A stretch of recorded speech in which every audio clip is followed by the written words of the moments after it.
and thank you so much everyone for joining in.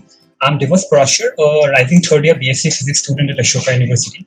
And more importantly, I'm a volcano enthusiast. That is, I love reading up and researching about volcanoes. So as you all know, today I'll be talking about why volcanoes are so important for our existence. I've prepared a small slideshow. I'll just share my screen so that.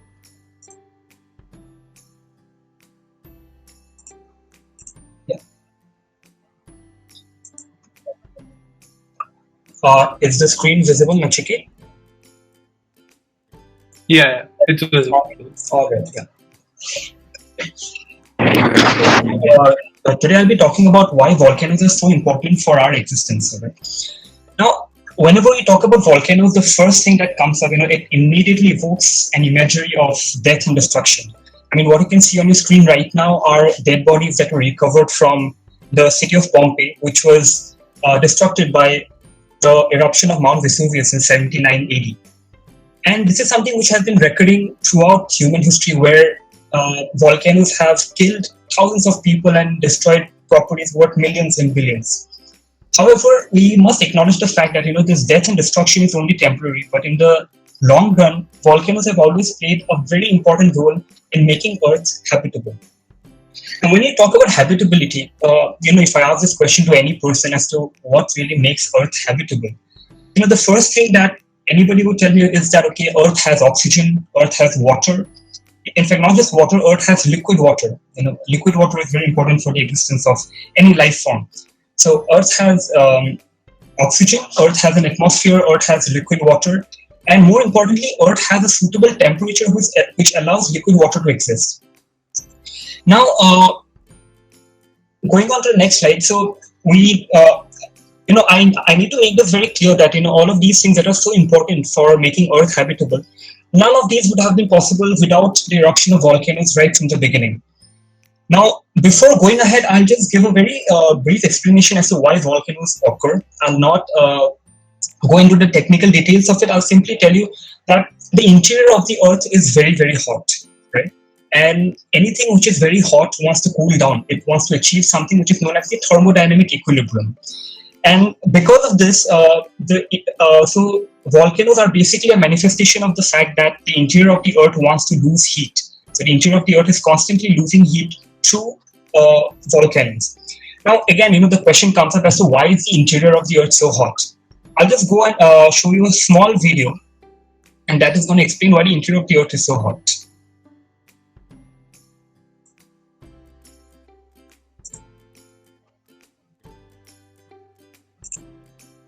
So this is what the Earth looked like about 4.56 billion years back when it was forming.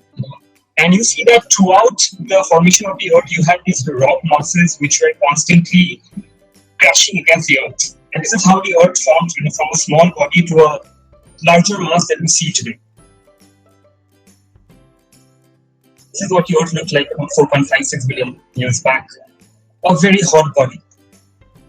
I'll just stop it here.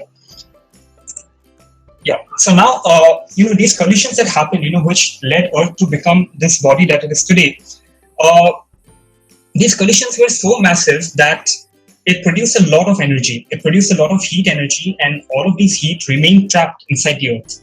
And from time to time, this heat inside the Earth has been released in the form of volcanoes. Now, before I go on to explain as to what made why volcanoes are so important, we also need to understand one last thing, and after that, we'll be good to go. So what really happens when a volcano erupts?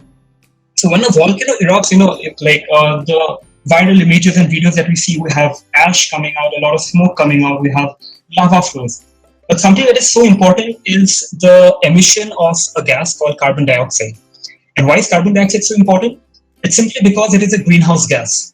Now what exactly is a greenhouse gas is that it forms a blanket around the Earth which traps the heat coming out from the Earth.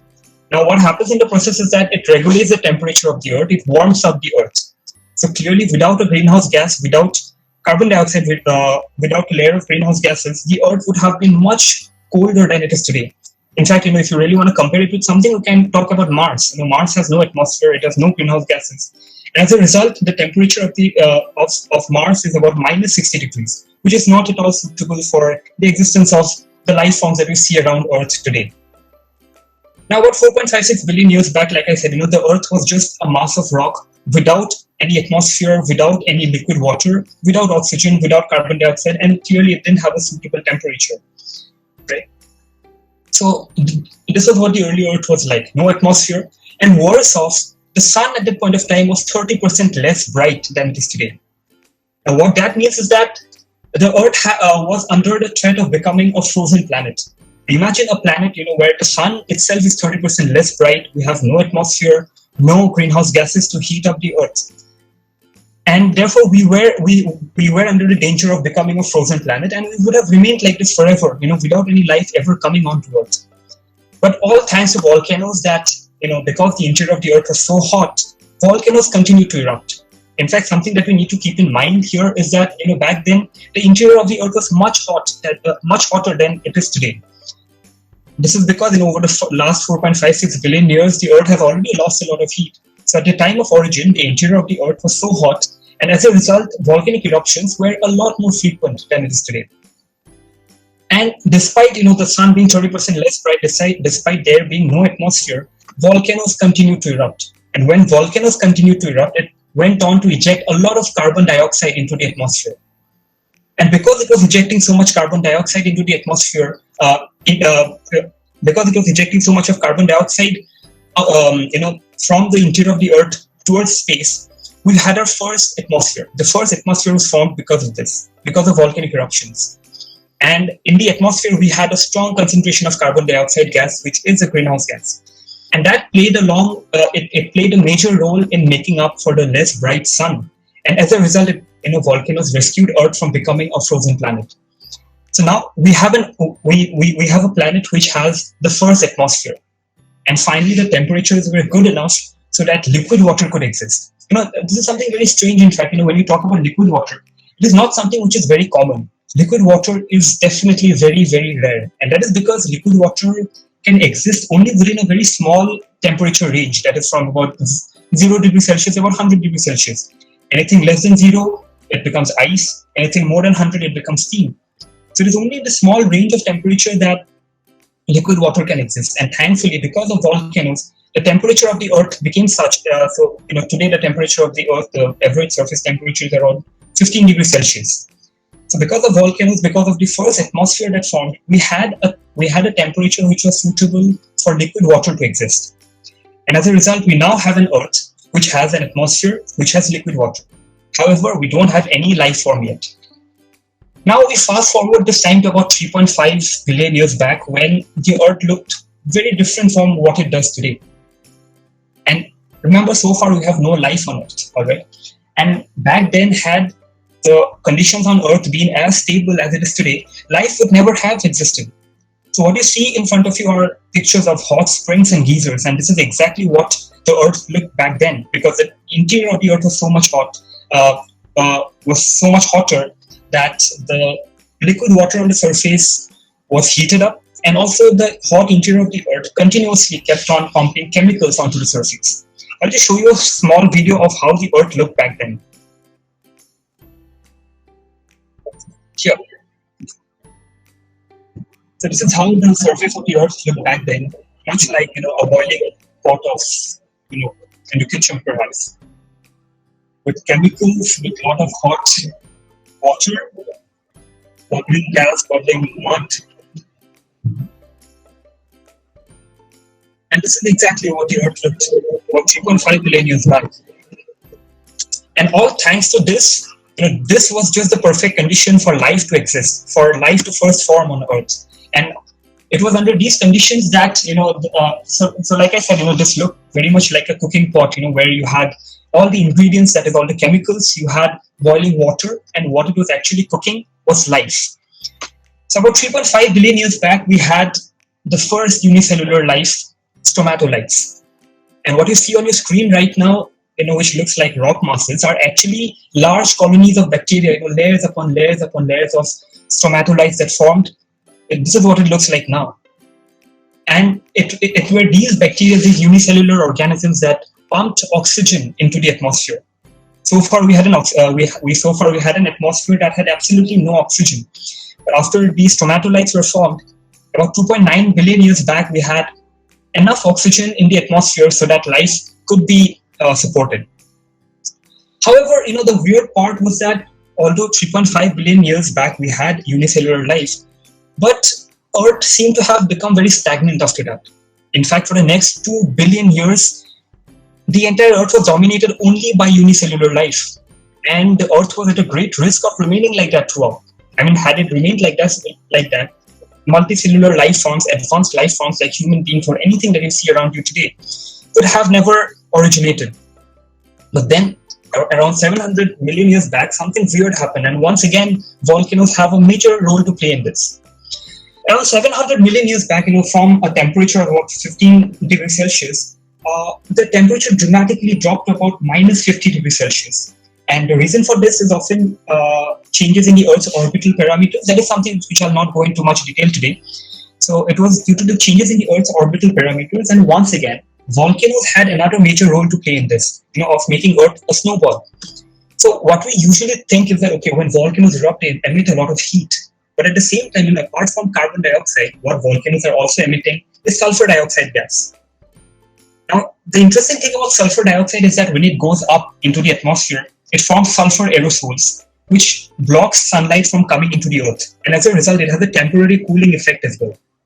It's temporary because the sulfur aerosols, mixed with water, become sulfuric acid and comes down back as acid rain. But the point is that when volcanoes erupt, there is also a temporary cooling effect.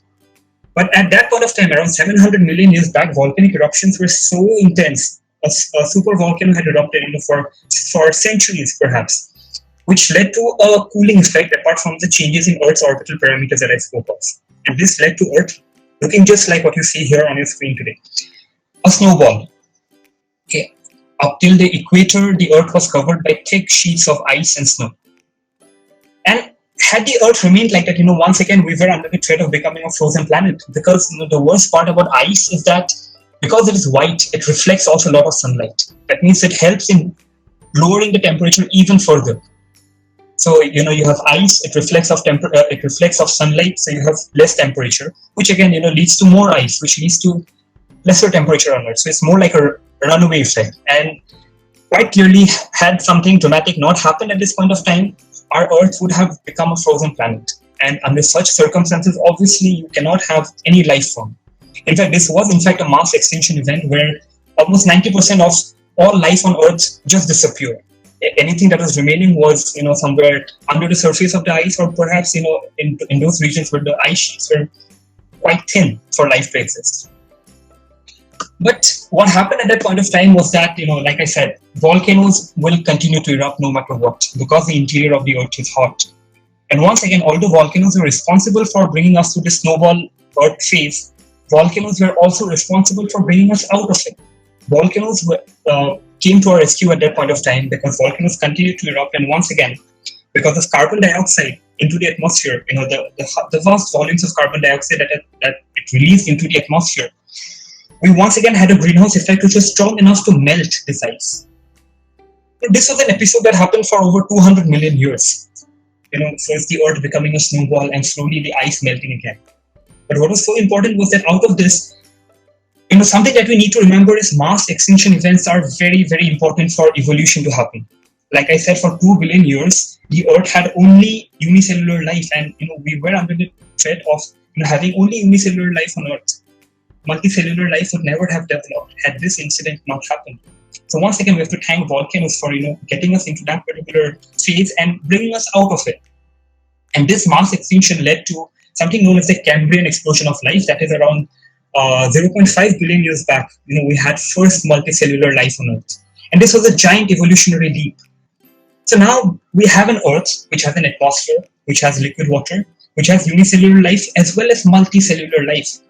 And when we talk about multicellular life, we think of dinosaurs back then. Long before humans came to Earth, long before any of the present creatures came to Earth, we had dinosaurs. And once again, this is very clear, that had dinosaurs remained on the surface of the Earth, humankind would never have been possible. We stand no chance in front of dinosaurs. And what we are often told is that, the extinction of dinosaurs happened around 65 million years back because of an asteroid impact, which is definitely true, but it is not completely true. An asteroid impact was very important, but research has shown that had it been only an asteroid impact, it wouldn't have killed off all the dinosaurs. And over time, whatever dinosaurs would be remaining on Earth would have sprung back to life again to dominate the surface once again. But thankfully, at that point of time, we had another super volcano somewhere very close to where we are today, in the Deccan Plateau. Obviously, the Deccan Plateau was not where it is today. It was somewhere else because of plate tectonics and the movement of continental plates. But it was a super volcano of the Deccan Plateau that erupted at the same time. And for centuries together, at the same time when the asteroid impact happened, this volcano erupted, and for centuries it kept on emitting sulfur dioxide into the atmosphere, and it led to a temporary cooling effect. It blocked sunlight from coming into the Earth, and as a result, all the remaining dinosaurs also died off. And once the dinosaurs were gone, this was once again a giant evolutionary leap. Like I said, mass extinction events are very important for evolutionary leaps to happen.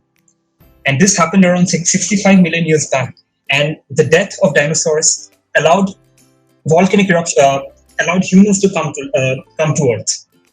So once again, we have to thank volcanoes for allowing, for paving the way for mankind. Had dinosaurs remained on Earth, humans would have stood no chance at all. So now we have an Earth which has an atmosphere, which has liquid water, which has adequate temperature for liquid water to exist and for life to exist.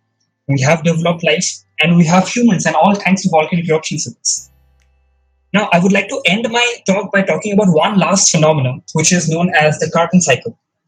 Now, like I said, we have an Earth where we have human life, but volcanoes don't just stop there. The role of volcanoes goes much beyond this because it also nurtures life on Earth, because it is part of something known as a carbon cycle, which maintains a delicate balance of the amount of carbon dioxide in the atmosphere. Now, I'll just talk about one small part of the carbon cycle because it has a lot of factors involved. So I'll just talk about oceans and volcanoes. Now, what happens is oceans are continuously absorbing carbon dioxide from the atmosphere. This carbon dioxide goes into the oceans, and this carbon dioxide is taken up by planktons, which use it for photosynthesis. These planktons are eaten by fish, eaten by larger fish. So carbon dioxide, the absorption of carbon dioxide from the atmosphere is very important for marine ecosystems to exist. However, just imagine the situation, where we have oceans, and these oceans are continuously absorbing carbon dioxide from the atmosphere. Now, clearly, we would reach a point of time where all the carbon dioxide from the atmosphere has been absorbed by the oceans, and as a result, we would have no carbon dioxide left in the atmosphere, which means that there would be no greenhouse gases, and once again, the temperature of the Earth would drop significantly below 0 degrees. But it doesn't stop there, because while carbon dioxide is being absorbed by oceans on one hand, carbon dioxide is also emitted by volcanoes. Now, because volcanoes continue to erupt, it completes the entire cycle, where on one hand carbon dioxide is absorbed by oceans so that the level of carbon dioxide doesn't rise beyond a particular level. And at the same time, volcanoes are regulating the same by putting in more carbon dioxide into the atmosphere. And as a result, we have a delicate balance which makes sure that humans and any life form on Earth is able to survive. Unfortunately, because of pollution, because of burning of fossil fuel, we are disrupting this cycle. And this is what climate change is all about. We are putting in so much additional carbon dioxide that the role of volcanoes is now being done by humans. We are putting in so much carbon dioxide into the atmosphere that slowly the amount of greenhouse gases is increasing way beyond what it should be. And as a result, this has resulted in global warming. However, leaving climate change aside, volcanoes have played a crucial role in first, from taking the Earth from that rocky mass which had no atmosphere to an Earth which has an atmosphere with carbon dioxide, with oxygen, with liquid water in it. And then we have first unicellular life, then we have multicellular life, and then finally we have human beings. And all thanks to volcanoes for that. Here is a brief timeline of what really happened. And with this, I would like to end whatever I had to say today. I didn't go into the technical details of what volcanoes, how volcanoes erupt, or what are the technicalities behind the eruption of volcanoes. If you want to know more about it, you can visit my website, which is www.volcanopedia.info. And if you have any doubts regarding the session today, you can always come and contact me. I think that's all that I have to say. Yeah. Thank you so much, everyone.